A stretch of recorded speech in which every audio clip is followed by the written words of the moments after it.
大家好，欢迎回到三更奇谈社频道。今天咱们要聊的这段历史，比《倚天屠龙记》里的乾坤大挪移还玄乎。一群被正史一笔带过的青楼女子，竟然靠着一套勾魂术，让王侯将相甘愿倾家荡产，甚至改写了半个王朝的命运。先给大家抛个钩子，你们知道吗？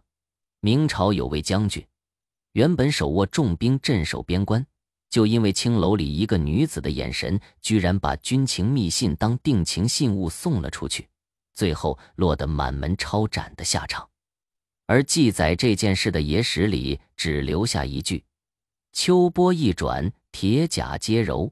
这到底是夸张的传说，还是真有其事？今天咱们就来揭开这套媚术背后的秘密。要说古代青楼女子的媚术，最邪乎的既不是什么迷魂药，也不是江湖骗术，而是咱们每天都在用的眼神。但这眼神可不是随便眨眨眼那么简单。元代有本专门记录青楼密室的《女红鱼志》，里面藏着一套近乎残酷的训练方法。刚进青楼的幼女，每天天不亮就得坐在青铜镜前，一练就是3个时辰。老鸨会拿着戒尺站在旁边，要求他们的眼神必须圆活不脱不粘。什么意思？就是眼珠要像滚在盘子里的珍珠，既不能呆滞不动，也不能乱瞟得像没头苍蝇。更绝的是练侧面眼风，老鸨会让他们对着镜子里的自己抛媚眼，要求横波流盼时，镜中人如遭电击。有位曾在青楼当差的老妈子回忆，有个叫小翠的姑娘，就因为眼神总是带了3分怯，被老鸨用香头烫了3次眼角，直到她能对着铜镜里的影子笑出勾魂摄魄的劲儿，才算过关。你们可能会说，不就是练个眼神吗？至于这么狠？但史料里的记载会让你后背发凉。唐玄宗时期，宁王李宪有个家妓叫重姐，她根本不用开口，只要眼珠往棋盘上一扫，李宪就知道他想让自己走哪步棋，往酒杯上一瞟，李宪就乖乖举杯喝酒。更离谱的是，有次宫廷宴会上，重姐一个眼神递过去，原本正跟李宪争执的大臣居然当场改口，把刚说出口的反对意见咽了回去。这可不是野史瞎编，《旧唐书妃音乐志》里隐晦地提过，重姐善目语，能移人意，一个眼神就能改变人的想法。这到底是心理学，还是真有什么超自然的力量？除了眼神，青楼女子的媚态还藏在举手投足里。清代小说《九尾龟》里写过一个叫陆香的名妓，她光是从门口走到客人面前这几步路，就能让一桌男人忘了喝酒吃饭，连手里的筷子都掉了。书中是这么描写的：轻移莲步时，像蜻蜓点水不沾泥；慢款纤腰处，似弱柳扶风，欲轻颓。别以为这是夸张，真正的走向里面全是学问。老鸨会在地上画满铜钱大小的圈儿，让姑娘们踩着圈走，既要走得稳，又要摇得恰到好处，让身上的玉佩碰出叮咚的轻响，这叫生姿。步3绝，更绝的是坐相。青楼里有个规矩，跟客人对坐时，膝盖必须微微倾斜，形成一个腰的姿势，双手不能放在桌上，得虚虚搭在膝盖上，手指要像兰花一样半开半合。明代青楼韵语里说，这种坐姿远观似锯，近看如蝇，能让男人心里像猫抓一样痒。但要说最厉害的，还是嗔怒相。有本野史叫《板桥杂记》，里面写南京名妓李香君，有次客人跟他开玩笑，说要娶她回家当小妾。李香君当时就把茶杯往桌上一搁，眉头一挑，眼尾却带着笑意说：爷要是真心疼我，就该让我干干净净做人，哪能说这种辱没人的话。结果那客人当场就掏出3000两银子，把他从青楼里赎了出来。你看，这一怒反而比千般讨好更管用。说到把媚术玩到登峰造极的，就得提清末上海名妓林黛玉。别误会，不是《红楼梦》里的林妹妹，而是真实存在的青楼翘楚。根据绘画九尾狐记载，这林黛玉长得不算顶级美女，姿色仅3分，但她有个绝活，能把媚态藏在端庄里。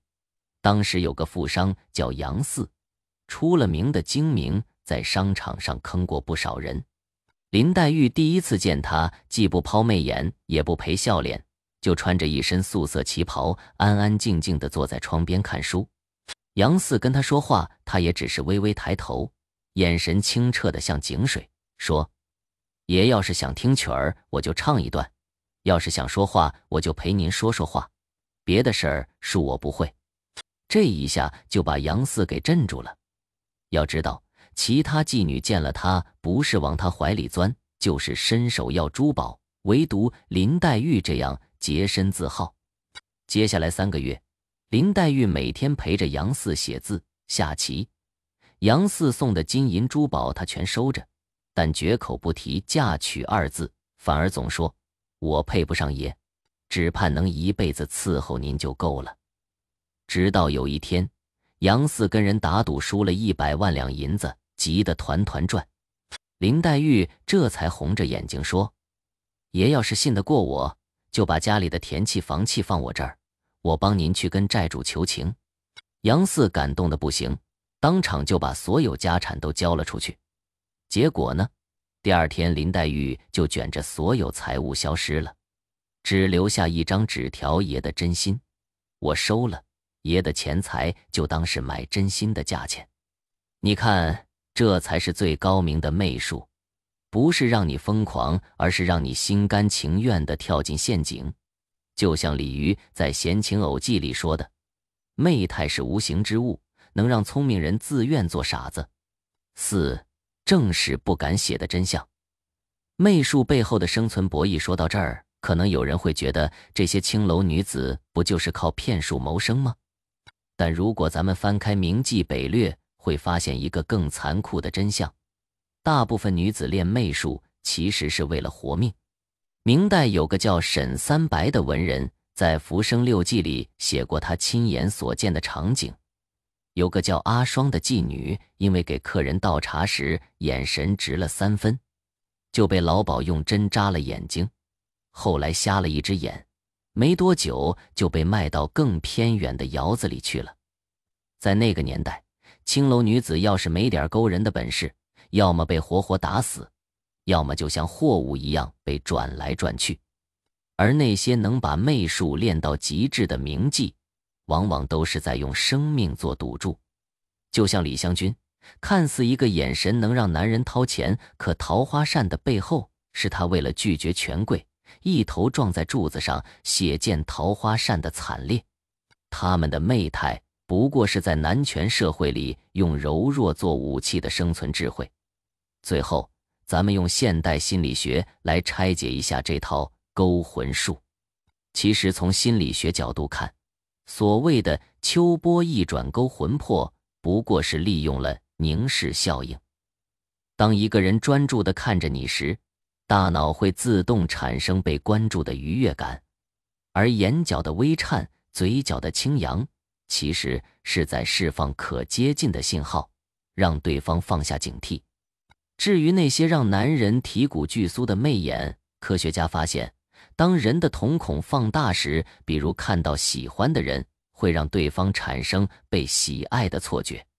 青楼女子练的其实就是精准控制瞳孔和面部肌肉，说白了，就是古代版的微表情操控术。但话说回来，再厉害的媚术也抵不过人心的贪婪。那些被迷惑的男人，到底是被眼神勾走了魂，还是被自己的欲望迷了心？这可能才是野史里藏着的最值得琢磨的真相。好了，今天的故事就讲到这里。你还知道哪些关于媚术的奇闻？欢迎在评论区留言。喜欢这类内容的话，别忘了点赞关注。咱们下期再见。